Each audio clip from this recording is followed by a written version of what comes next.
She married James Boland. She was 17, he was 93. In case you wondered how the math works out. There were four Union widows who lived into the 21st century. And they were all like that kind of a situation. A lot of, older veterans didn't have anybody to take care of them, no family, anything like that. So they made a deal with young girls. You marry me until I die, and then you will have a pension for the rest of your life. So you can see that the Civil War was over in 1865. She died in 2020. That's a long tail for a war, anything like that. But wars always have long tails like that.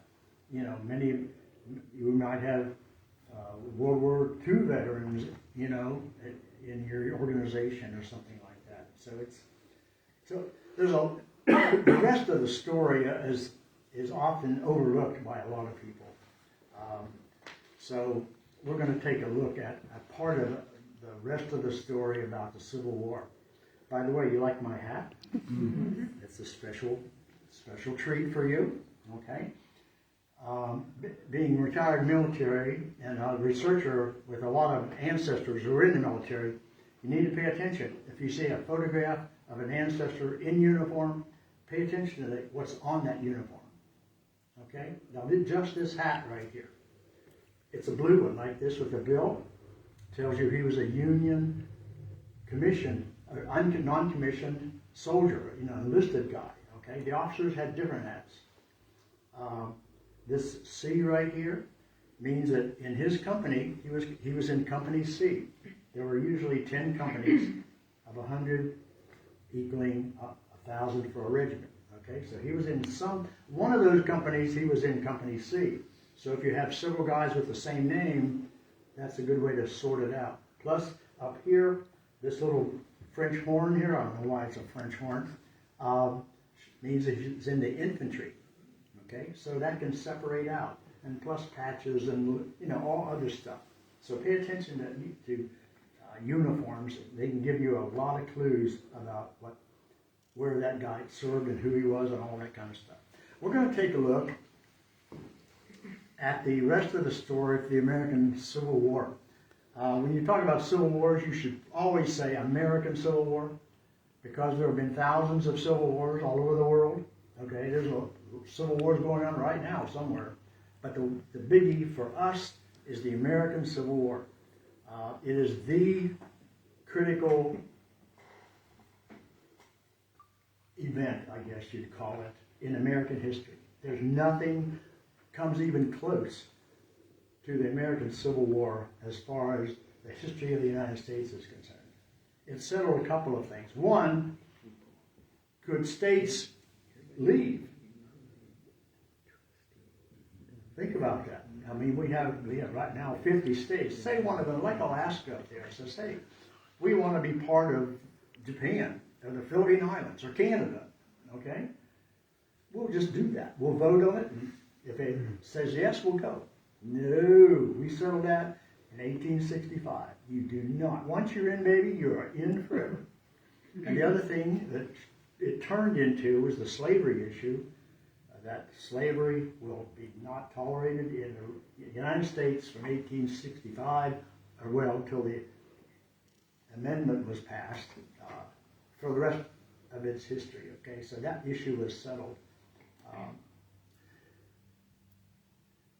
After the war was over, all the governments moved on. Okay, they had immigrants, and they had the federal government had Reconstruction in the South and all kinds of stuff. So they were doing all that. What happened? Other people went on the railroads, and people just went on with their lives. But there were very few of the soldiers, the veterans, went on the way their life was before they entered the Civil War. Many of them were injured to such an extent that they couldn't earn a living. Their families suffered Many of them were killed. Their families suffered. And many of them had PTSD or shell shock or whatever you want to call it. Some things you just can't unsee once you go through them. So we're going to take a look at the rest of the story here a little bit. The Grand Army of the Republic was the pattern, I guess you would call it, for all the veterans organizations that came after it. Starting with the Spanish-American War going on today, we're familiar with the American Legion, the VFW, DAV, and all those. The pattern for those were set by the Grand Army of the Republic, and more or less, okay. The basic facts is that they started in Illinois. I understood there was a bunch of veterans over there, and they were in Springfield, Illinois, and they were honoring Abraham Lincoln, his birthday, which was in February 12th, okay? And they were just meeting around there the few days that they were there, and they were talking about them for their fellow veterans and so on. Somebody come up with, we're not sure, somebody come up with the idea, we ought to get together and into groups so that we could help our fellow veterans and their families that need help. And that turned out to be a great idea. So that's where the GAR started. The greatest enrollment was in over 400,000 in 1890. I had this all set up, and she already told you the story about the Social Security thing, so we won't go into that anymore. But they were great lobbyists, okay? And when you have 400,000 veterans speaking as one voice, politicians are going to pay attention to you, because there weren't nearly as many people, in 1890 as there is now, for instance. So that was one of their major things. They lobbied for benefits for veterans. They had a national meeting.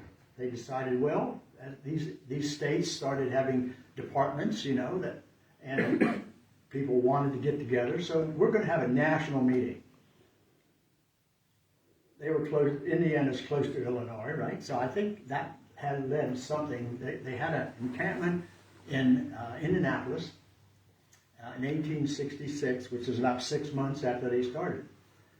It turned out to be pretty good, so they had one ever since, up until 1949, and it was also in Indianapolis. See, so Hoosiers have had a big influence on the GAR.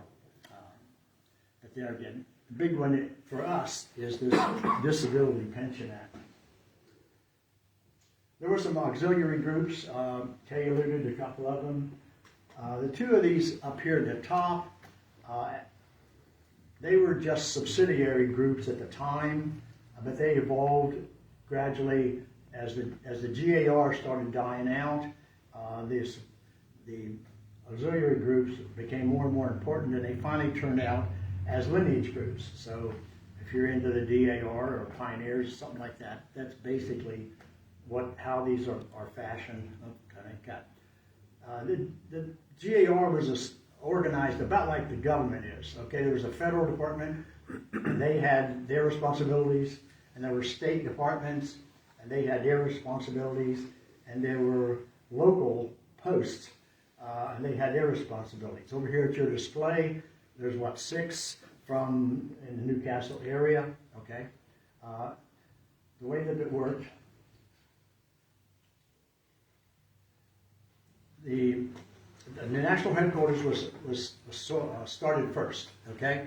And then anytime a state wanted to apply for a GAR charter, they had to do a petition like this one right here. And then the federal authorized the state to have a headquarters, okay?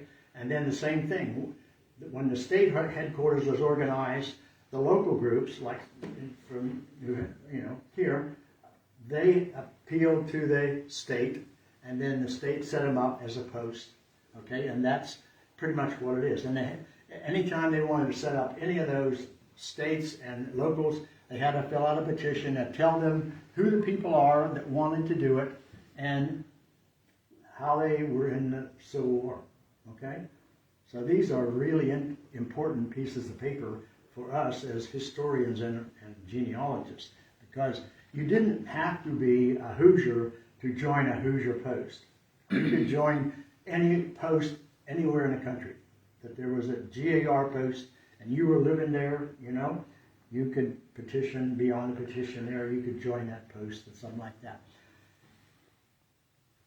All of this, as the post died out, one of the problems with you having to be a veteran of a certain war is once the war was over, you didn't generate any more veterans, did you? And the ones that are already veterans, they started dying out. So once they died out, the last veteran died, the GAR died with them. Okay? These auxiliary groups, you know, they were spun off on themselves, so they had an entirely different thing. So as the posts died out, as the state organizations died out, what they did was the local posts sent all their records to the state post, okay? And when the state died out, those were private records. They were supposed to go to the national, but there again, the national was pretty much dead too. So basically, most of them turned it into a local library or something, or some group like yours, for instance. In Indiana, they sent them all to the state archives. If you go down to the Indiana State Archives, you will find the surviving records of all the local posts, unless somebody did not follow the rules and gave them to a museum or a historical society, or just took them home and sold them to somebody. You know, there's all kinds. It's a private thing. There's all kind of rules, and all kind of rules were ignored. Okay. Now, so first you had a petition. You petitioned.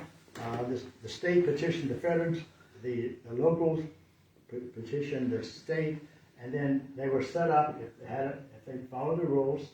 Then you had a register, a ledger book like this one here, in which individuals joined that post. You could not join the state. You could not join the federal. You had to join through a local post. Okay? And it tells you all kind of great information about that person. A lot of personal information. It's a two-parter. Okay? This is the left-hand side, and there's another right-hand side. So this big ledger opened up, and all that whole line on both pages is the same guy. Okay? And there's a lot of columns, and it tells all kind of information about him as a veteran and as a soldier. You know, when he died, if he left and reinstated, all kinds of things. Look, you can look up here and find out what all these things mean. So this happened for years. You know, they started 1866. And most of the posts were formed pretty quick, unless you were out in the West somewhere. When the state, or when it was lately populated, the post, of course, didn't get started until late. So if you had missing some information, for instance, here from Newcastle, one of the posts here, I would advise you to go down to the state archives and tell them, okay, we have this post here, we don't have anything on these guys very much. What do you have? And they'll bring it out. You could copy it, you could paste, you could scan it. I don't think any of them are scanned yet. Most of the ledgers and things like that. But the information is there if you want to copy it and bring it back here to Newcastle, okay? One of the valuable things, you have to realize I'm a genealogist and I'm always thinking genealogy-wise, okay? Probably a lot of you think the same way. One of the things that each local post had to do is at the end of the year, they had to send into the state a mortuary report like this one here. And they would tell everybody in that post who died during the previous, 12-month period, and where they were from, and some details like this, okay? So you can imagine, say Indiana had, I don't know, you guys have 6, so probably I'm not sure how many in the state, probably 300 maybe posts, something like that. So 300 of these turning in every year, say from 1868 maybe, till they got old and died out in the early 1900s somewhere. Okay, that's a lot of names, right? Nice thing is that a guy named, I think I took it out. A guy named Dennis Northgate got together a project, and hi, come on in. We were waiting for you. I didn't know it. Didn't know it. The last person in that buys refreshments. Okay, I'll try. Have a seat. We have 3. One here, one there. Okay. Dennis Northgate gathered up from every source he could possibly find, mostly from the Indiana State Archives, all of these mortuary reports. He put them into a database, and he gathered them in a book, this book. You can see this page book. You can see how thick that is. You can imagine how many thousand veterans who died in Indiana GAR posts.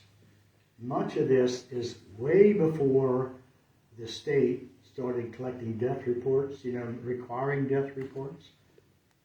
So if you have somebody who was in the Civil War or were in the GAR, you need to take a look at this.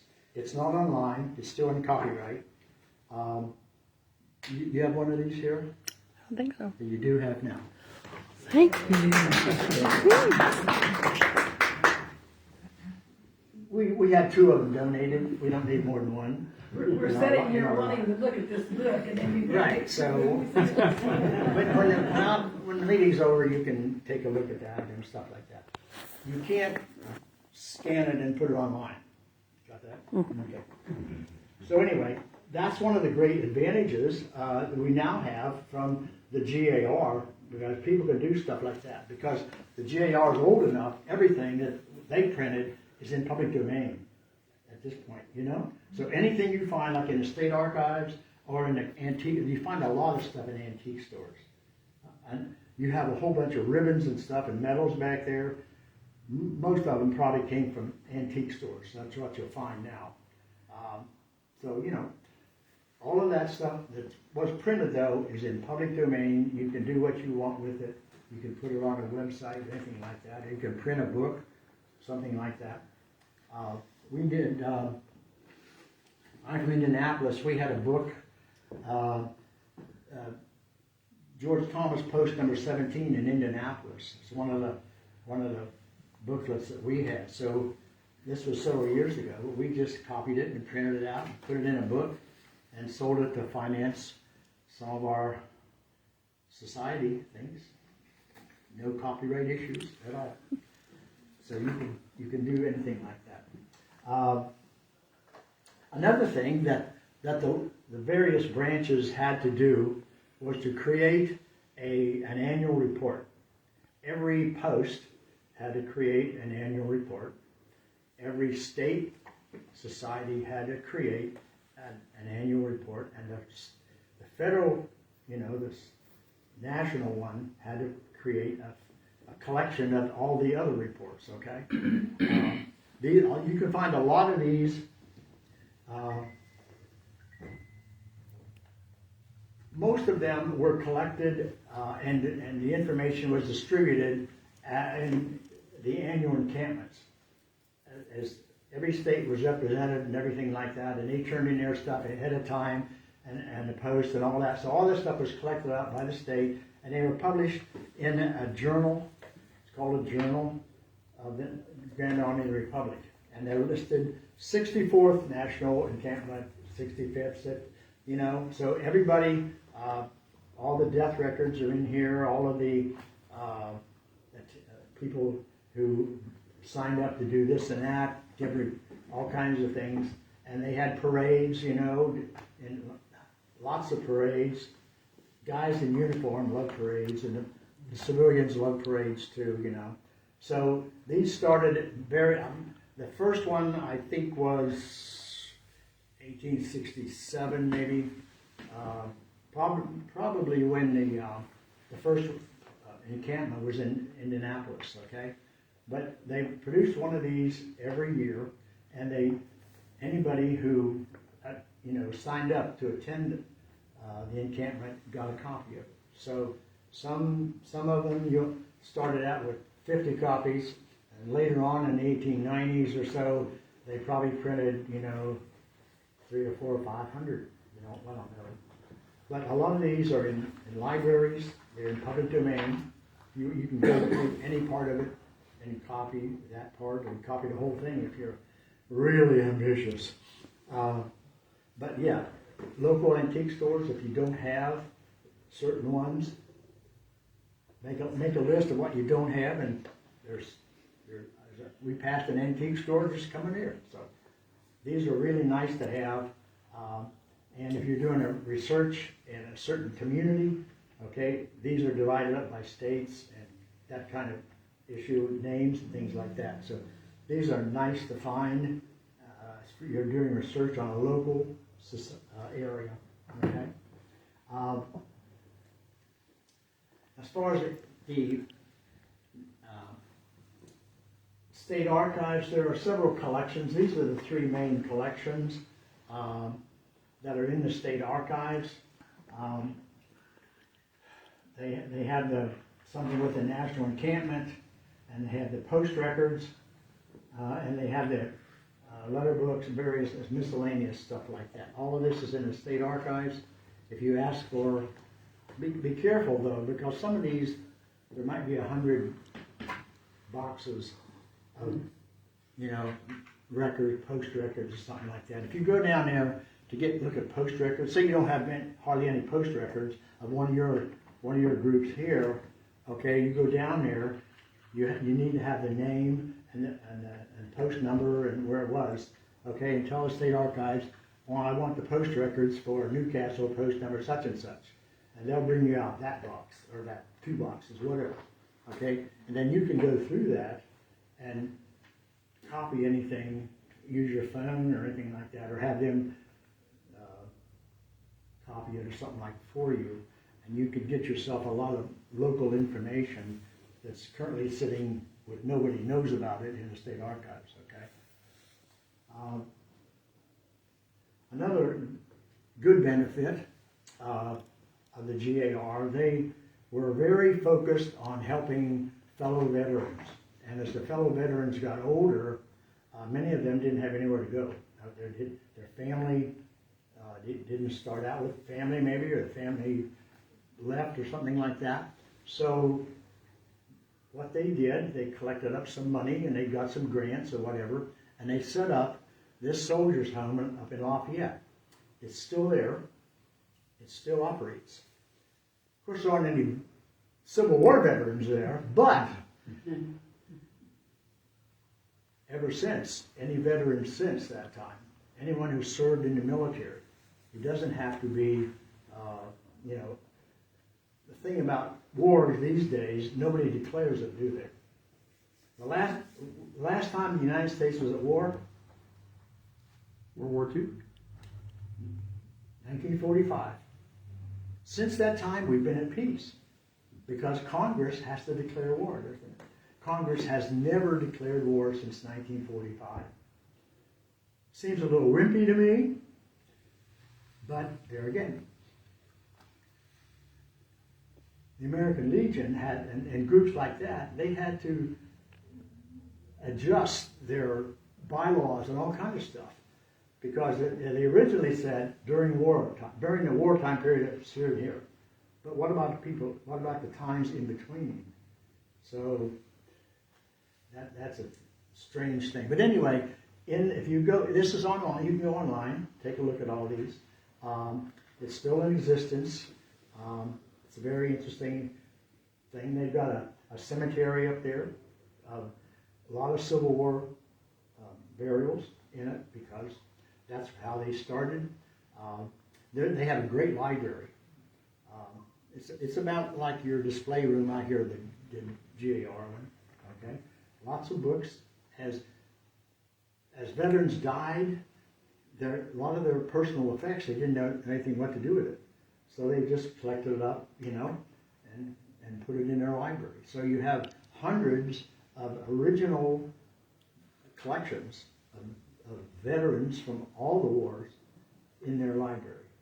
And if you have 100 friends and they all know how to scan stuff, you got to go up there some week and start scanning it. That'd be okay. You can ask me. That's good. Okay. Well, here it is. I remember. I put it back.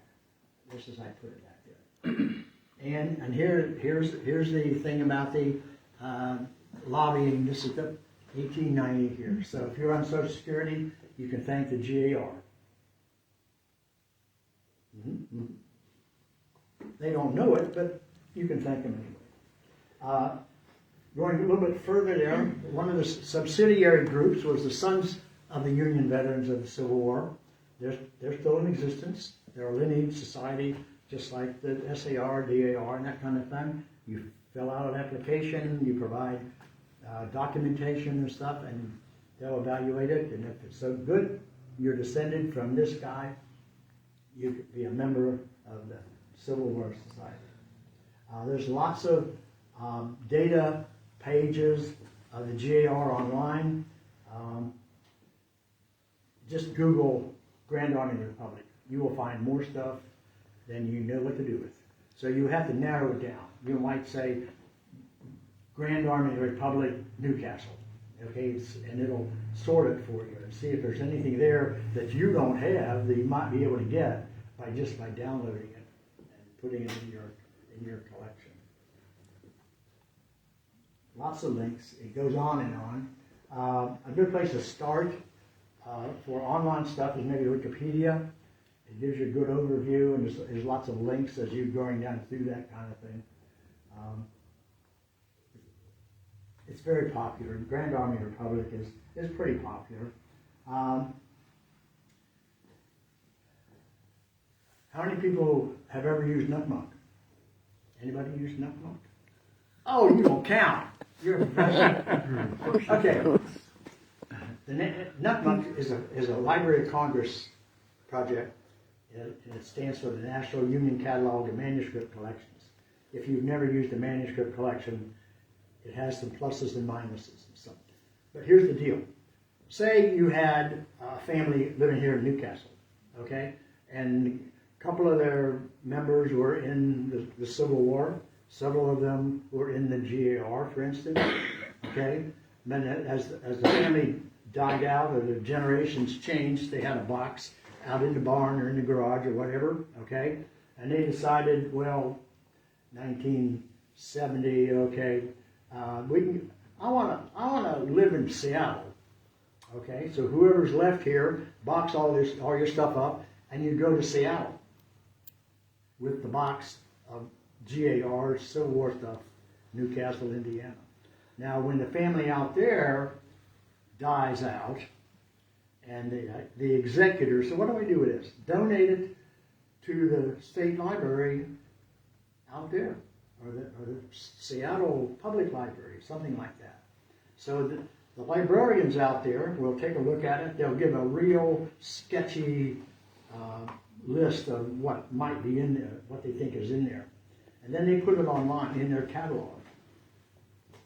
Now what NUCMUC does, if you put in GAR, Newcastle, Indiana, they will search just like Google, and anywhere in the United States, in any college library and public library, archives, what have you, anything that pertains to GAR, Newcastle, Indiana, Civil War, yeah, all that kind of stuff, they'll all pop up. Those are all manuscript collections. And you can look through them and see if it pertains to you guys, someone you know. The problem is It's all original, okay? So if you want copies of what's really in there, either you have to go out there and do it, or you have to hire somebody to go through it and give them some buzzwords and pertain. So that's what NUCMUC does on any category, by the way, not just GAR. You can put your grandfather's name, who was in Spanish-American War. It'll pop up anything that pertains to him. Those kinds of things. Very interesting way to find stuff. A better way, maybe. This is what the records look like on NUCMUC. You can see where it is, stuff like that. So if you click on it, this is Grand Army Republic, Connecticut, see? And you can click on this and it'll tell you where it is and all that kind of stuff. So it's very interesting if you've never used the manuscript collections. WorldCat is another great thing, okay? If you have a book that you need, like this mortuary report here, and you don't have one, and you searched the local libraries and they don't have one, you go on WorldCat and put the title in, and one turns up in Dallas, Texas, okay? It's available for interlibrary loan. You go to your local library, say, I want to get this book from the Dallas Public Library, shipped right here. And they said, okay, I don't cost you $5, $10, I'm not sure. And they'll ship it to you, and you have to read it and use it in the library. But if it's the only one within 1,000 miles, it's a good deal. Okay, same way though, you can copyright it. I mean, you can copy it depending on copyright and stuff like that. But it's along with NUCMUC and WorldCat, you can get a lot of stuff. I don't have to tell you too much about this. You guys have a great collection back there of ribbons. There's a lot of things on cemeteries. Many of the veterans organizations, the GAR put these out before they died out, okay, and sometimes the auxiliary groups like the Women's Corps created these markers and they put them by the headstones of GAR veterans. And many of the GAR veterans had the GAR etched right into their headstone. So when you go through a cemetery, you can tell if you see a GAR sign on a cemetery headstone, you know that guy was in the Union Army somewhere, or Navy, okay? So that's a good hint for you to follow that down a little bit. So, go after your GAR people. Civil War for the veterans did not end in 1865. Some of them lasted. I mean, they had a parade. They still were having parades in 1840s. Okay, not too many veterans were there, but they still had, Civil War veteran GAR parades and things. There's lots of information to be had.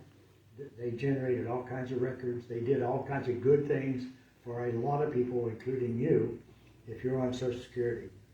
So good luck. Thank you.